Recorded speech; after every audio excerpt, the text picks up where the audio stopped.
and welcome back to the latest episode of An American in Thailand, airing every Friday. This program is broadcast from Ratchamakan University of Technology, Peranakan, and it comes to you in two parts. For the first part, I will introduce a certain topic about being an American living here in Thailand. Could be about food, travel, culture, sometimes even current events, or lifestyle, things like that. We'll then take a break, and in the second part of the program, we'll get into examples or more specifics or more discussion about the topic. All right, let's get to the program. Welcome, everyone. My name is Gary Gray, and I am an American English teacher here at Ratchamakan University of Technology, Peranakan. I've been teaching here for almost 9 years now, so I feel like I have enough experience here that I can speak about some of the differences between Thailand and the United States as far as culture or anything like that goes. Now, today we're not actually going to talk about the difference, though. We're going to discuss some current events which are going on in America. But it has to do with Thailand only because it has gotten global attention. In fact, there have even been protests in other countries about what's been going on. Now, I know a lot of folks here in Thailand don't watch a lot of global news, so it may be something that a lot of people here in Thailand are not aware of, but I'm sure some of you at least have heard about it, and you may wonder what's going on. There are all these protests, thousands of protests, just in America alone. It's sparking protests in other countries. So what is going on? What's all this crazy stuff going on in America? All right, so in the first part of our program, I'll explain what the situation is, just generally, what happened, what's going on.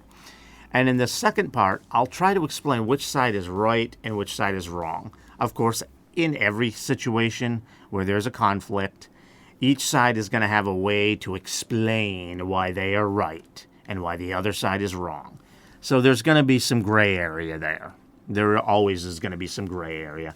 I will tell you that because of one detail, I do think it's pretty clear which side is at least mostly right. So I do think there is a right and wrong here, but it is also tricky. There is going to be some gray area as well. Okay, so what happened? Let's talk about what happened. So in the U.S., the government has really kind of ramped up their attempts to get illegal immigrants out of the country, people who have come into the country illegally, or maybe have come in legally but then overstayed their visas and didn't leave when they were supposed to. So the country is trying to get rid of those people. The way they are doing it, however, has some people angry. First of all, they're doing it very aggressively. Now, aggressively could be fine if you just mean you're just trying to increase your effort to do that, but you're still doing it professionally and following all the rules and things like that. The problem some people have is that they're doing it with a lot of force, and the agents they're using are coming in masked, dressed in military gear, with weapons. The government also said they're mostly going to go after criminals, and if there's like some guy that's been there a long time or woman that's been there a long time and they've been working, paying their taxes, never broke any crimes, they'll probably just leave those people alone. Well, they haven't been. They've been going after them too. So, and the other thing that has people upset is they seem to only be going into areas which are popular with the opposing political party. They're not going into areas where their political party is in control. So it doesn't seem like immigration is really their only issue they're going after here. And so it's got a lot of people upset. And so some people are protesting. And some people are even trying to interfere with their work because they don't believe that their work that the government is doing is even honest. So there was a woman in the state of Minnesota, which is in the northern part of the United States. There was a woman who was protesting, and she was doing a little more than protesting, and this is where the story gets a little bit tricky as far as whose side you're on. because she appeared to be interfering with what they were doing. Maybe. Even that's not entirely clear, but it appeared like that was her intent, because she had her car parked across the, like across the road. So the reason I say it's not clear is because a car did just go, there was enough space that a car did just go around her in the videos that we've seen, because there was video of this. So she's sitting there trying to block what they're doing. I think. Again, not entirely clear, but I think that's what she's doing. And so the one of the officers came up and screamed at her to get out of her car, and she got I don't know. This is part of the question, and we'll talk about this in the second part. Let's just say that she drove off. Okay? And why she drove, that's part of the question. And I think that's the one issue where I think it's actually pretty clear, and we'll talk about that in the second part. And that's why I think one side is more to blame than the other. And when she drove off, there was another agent near the front of her car, and we've seen many different videos of it. It looks like the front corner of her car might have hit that officer, just barely, but it might have hit him a little bit. And so, feeling threatened, that officer pulled out his gun and shot her. Shot her 3 times, right in the head, and killed her. Not a good outcome. So that is why people are so outraged about it. So, and it's caused outrage across the world, too, because a lot of countries, still see the U.S. as some great country, and there's a lot of bad happening right now in the U.S. And, they're supposed to be the vision of hope in the world. I mean, not everyone sees the U.S. that way. For example, the U.S. doesn't have good relations with a lot of countries in the Middle East, for example. But for many in the world, that's how they see America. In fact, I have a lot of my Thai students that want to move to America. I have several Thai students that now live in America right now. Several of my former students. So for many in the world, this type of violence by police forces is just not what they expect from the U.S. And so that's why a lot of people, even worldwide, are outraged about this.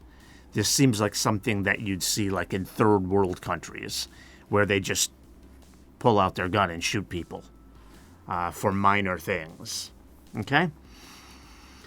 But in the second part of this program, we'll talk about who's right and wrong. Even though there's a lot of outrage, you can make an argument that the officer was actually correct. Because the woman did maybe hit him. It's a little close, but it looks like it at least touched him. So the woman maybe hit him with her car. Maybe he was just defending himself. So we'll talk about that in the second part of our program. Let's take a quick break.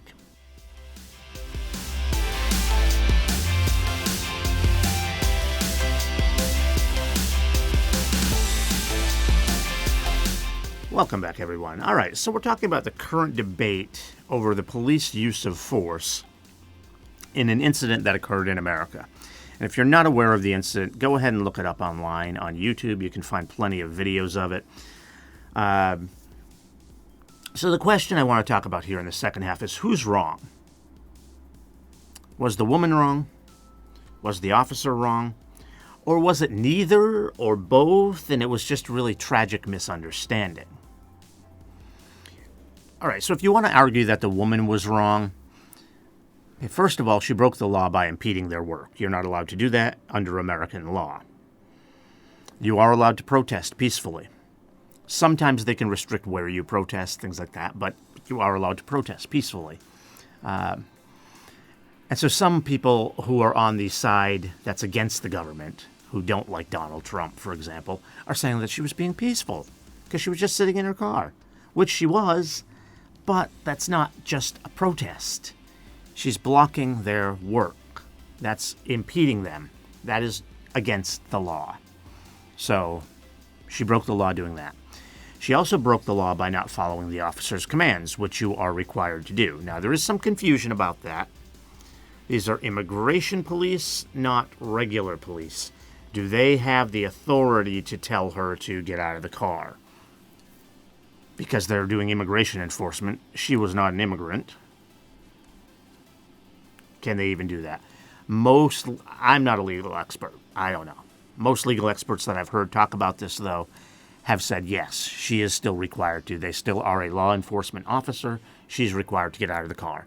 She did not. She drove off. That's also against the law because she didn't follow the instructions of the officer. Her car also did appear to hit the officer. I mean, it was barely. It was barely. I mean, he pretty much just pushed himself away from the car as it approached him, and that's really how it quote unquote hit him, is that he shoved himself away from it. He puts his hands on the top front of the car and pushes himself away. So did it really hit him, or did he just shove himself away from the car? Whatever. It got really close to him. It got really close to him as she was leaving. Okay, so that's still bad. I mean, she nearly hit him. Or hit him. One or the other. Okay, so that's how you could blame the woman. But you can also see this a different way and blame the officer. For one thing, officers are trained not to stand in front of the car. He shouldn't have been there. He was in the wrong place. And in fact, if you do that, you are not allowed to use deadly force. It's something that's called officer-created risk. I might be getting the terminology there wrong. It might be officer-generated risk, there might be a different word there. But it means that the officer put themselves at risk. So if you put yourself at risk, and that is officially considered that. They actually had a lawsuit about that, and standing in front of a vehicle, that is your risk. You put yourself there. You stood in front of the vehicle. If that car comes at you, you cannot kill that person. You cannot do that. That is against the rules. So clearly the officer is wrong in that regard. Also, the very first shot he took was like right after the car had already brushed him. And his second two shots were fired directly into the driver's side window. So obviously the car is going past him at that point. So all three of his shots were taken when he was no longer in danger. Now, this does happen very quickly. So you can still possibly defend the officer by saying, well, he didn't really have time to think about all that. I mean, this is split-second decision. Split-second decision to do that. So a lot of this comes down to your perspective, because both sides did something wrong here. So what has happened, and this is actually not good because this doesn't help with investigation and things like that, is that everyone is just jumping into their political camp. Those who support Trump say the woman was wrong. Those who don't support Trump say the officer was wrong. And the reason this has to do with Trump is because this is all about the increase of the immigration enforcement and how it's being done, because that's what has brought about the protests. And so that's where all this conflict comes in. And so that's why it has to do with Trump. If Trump were not in office, you wouldn't have these policies, you wouldn't have these conflicts happening. So people who support Trump say the woman was wrong. She tried to run over the officer. The officer was just doing that in self-defense, just protecting himself. Those who don't support Trump say, no, the woman was just trying to get away. She didn't even barely touch the guy, because the guy did walk away from the scene. The officer did walk away from the scene. He looked completely uninjured. So barely touched the guy. And again, they go back to these protocols where you're not allowed to stand in front of the vehicle. And if you do, you're not allowed to use deadly force. And so clearly the officer was wrong. So you have both sides arguing against each other. And it's all based on their political point of view. So you probably don't really have much of a political point of view as far as the U.S. is concerned. Maybe you have an opinion of Trump. But go ahead and watch the video for yourself. Look online. You'll find plenty videos of it. And, ultimately, it's up to you to decide for yourself. In my own personal opinion, I do think there is one critical issue, and that's state of mind. What I mean by that is for the woman, was she attempting to hit the officer, or was she attempting to just drive away? There's a big difference there. Obviously, if she's attempting to hit the officer, she may be trying to kill him. That's like attempted murder. That's you can't defend that. And if she's just trying to drive away, well, then the contact, which was so minimal with the officer, was incidental. And, I mean, she's still not supposed to drive away. She's not complying with the police officer's order. But she doesn't deserve to get shot in the head 3 times. I mean, that's ridiculous. So, what is she trying to do? And people on both political sides are disagreeing on this, too. The people that support Trump are saying, oh, well, she was trying to run the officer over. People on the other side, who don't like Trump, are saying, no, she was just trying to flee the scene. She was trying to get away. I think there is one critical component. You can't see in all the videos, but you can see in some, so it is quite obvious. In fact, in the initial video that came out, you can see it. Which I think makes it clear that one side is correct in this one. On this one fact. Like, what is her state of mind? What was she doing? Because, of course, we can't ask her because she got killed. If you watch the video, you will see that before she pulls forward, she turns her wheel to the left and backs up. And, of course, when you turn your wheel to the left and back up, your car is actually going to turn to the right because you're backing up. And then she immediately turns her wheel hard to the right, which you can actually see in a different video that just came out. From the policeman's perspective, you can see through the windshield, and you can see her turning her steering wheel very hard and very fast to the right before she pulls away. And to the right. What is to the right? Why is she going to the right? The officer is at the front left corner of her vehicle. To the right is the open area of the street. So I don't think there's any debate that she was trying to flee. And for that reason, I think ultimately the officer is wrong. The officer was wrong because she wasn't trying to hit him. She barely touched him, and then he shot her 3 times in the head. And all she was doing was trying to get away. This argument that, oh no, she was trying to run him over is ridiculous. I think that is the one thing that's clear. I do understand why everyone wants to play politics with it. Well, I don't really. A woman's dead. We shouldn't be doing that. But in America, everything is made political. So I get it. And so everyone that likes Trump and wants to defend the officer is going to talk about the fact that the woman was breaking laws, which she was. She broke a couple of laws. And everyone that doesn't like Trump is going to attack the officer for needlessly killing this woman. But I think there is one thing that is crystal clear if you watch what the woman does. The way she backs up first, then spins her wheel the other way and tries to pull out. She's clearly fleeing the scene. There is zero attempt to hit the officer. That is clear and obvious. Unfortunately, the people that support Trump are still saying that that's not what she was doing. But I think that's clear and obvious. Now, does that mean that the officer should be charged with murder? I don't know. He was put in a really difficult situation where he had to make a split-second decision. He might have briefly felt like his life really was in danger. I mean, the car did kind of clip him a little bit, barely. I mean, he was almost, sort of, kind of, a little bit hit by the car. But then again, he broke protocol. He's not supposed to be standing there. That's against the rule. And it's against the rule to use deadly force if you're standing there. Even if she does drive right at him and try to kill him. He's not allowed to be there. That's against the rules. He's not supposed to be in front of the vehicle. And it automatically negates the legality of using lethal force because he himself created the risk by standing where he's not supposed to be. Okay? The overall situation also was made worse by officers by the way they started it. Typically, like a regular police officer would approach a vehicle and calmly ask someone to politely step out of the vehicle. Ma'am, could you step out of your vehicle, please? In this case, the officer, a different one than the one that actually did the shooting, the officer comes up quickly to the vehicle. Comes up very quickly to the vehicle. He wasn't quite running, but he was walking very quickly.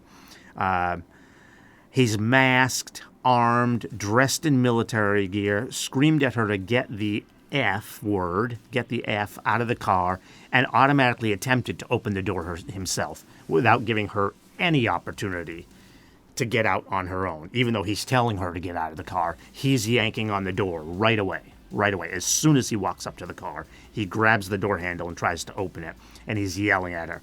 It was completely unprofessional. They clearly escalated the situation. They made it worse, which I'm sure caused fear in this woman, which is why she attempted to flee. She was probably scared out of her wits.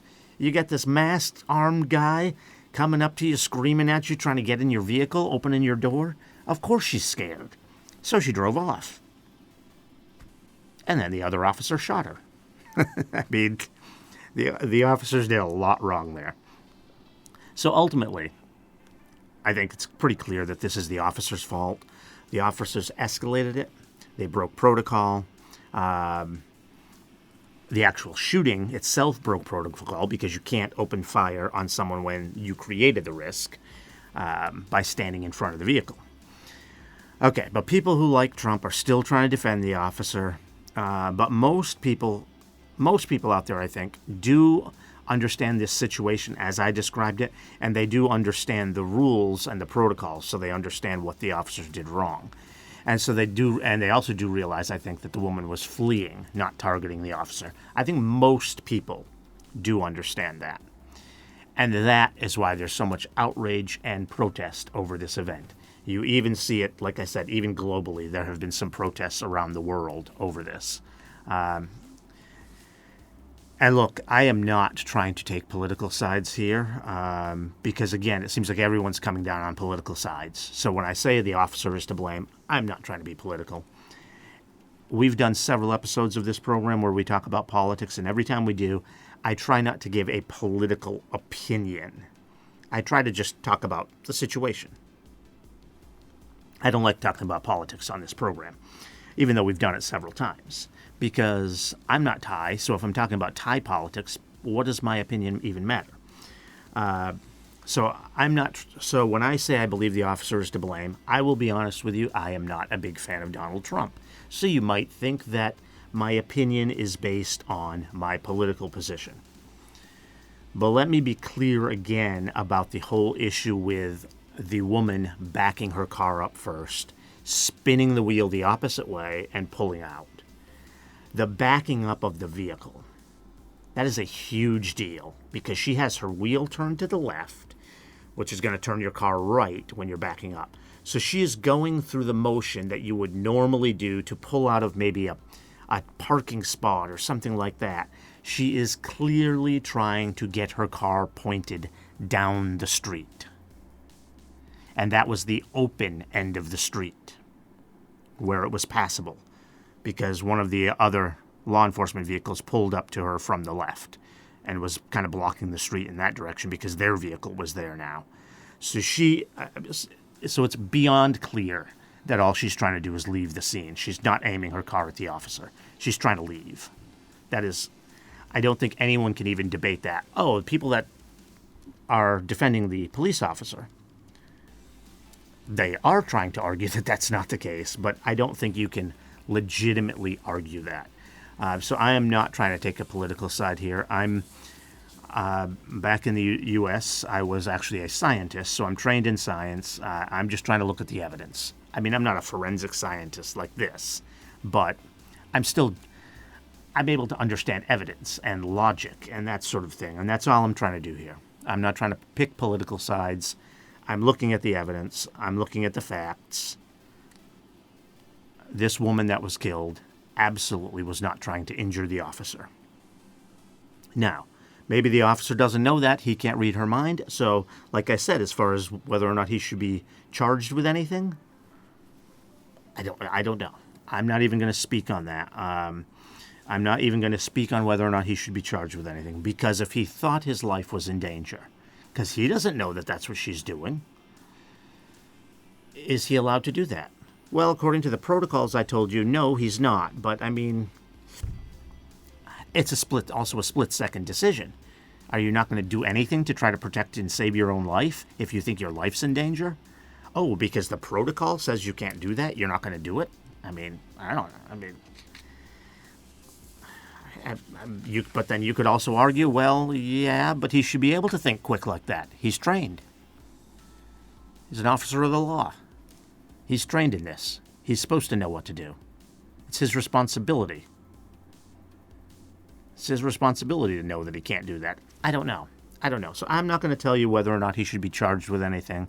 I will tell you that it is, without a doubt, the officer's fault because the woman was just trying to drive away from the scene.